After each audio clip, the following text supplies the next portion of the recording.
Rewmi 24 TV. dal leen ak jàmm mbokk yi nuyu nañ leen siyaar nañ yéen ñi di safoo seen scène bi di Rewmi 24 TV. lu doy waar xew na mauvaise nouvelle ci kan Ibrahima Gueye nay leer ñëpp xam nañ ko waa Pastef ñëpp ràññee nañ kooku di Ibrahima Gueye nay leer moom moomee sax mooy fësal di wax naan ku tëj Ousmane Sonko ci kaso bi sa jabar dina la tënji ba kàddu googu ñëpp xamee ko saa su ne moom dafay takk ndigam bu Sonko nekk ci ay jafe-jafe waaye bu nekkee ci ay bànneex it dinañu ki ñu njëkk a gis mooy Ibrahima Gueye nay leer Sonko yaatal ko bu ñëwee day dugg ci biir kër gi lu mu xat moom day dugg ak a génn loolu lan moo ko waral confiance bi nga xam ne Sonko am na ko ci moom. kooku di Ibrahima Gueye nay leer nag moom la ñu nemmeeku dañ koo arrêté depuis suba ci Ousmane Sonko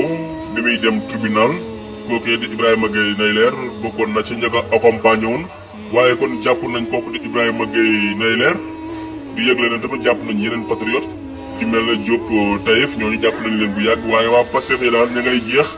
chaque jour daal daanaka dinañu jàpp benn militant Pastef wala sympathisant wala benn koo xam ne ci Pastef la bokk kon bokk Ibrahima Gueye nay leer moom mi ngi noonu arrêté nañ ko arrêtation boo xam ne nag mi ngoo ko bettul kenn ndax tey jii daal ku ne xam na ne Sénégal moom yëngu na yëngu boo xam ne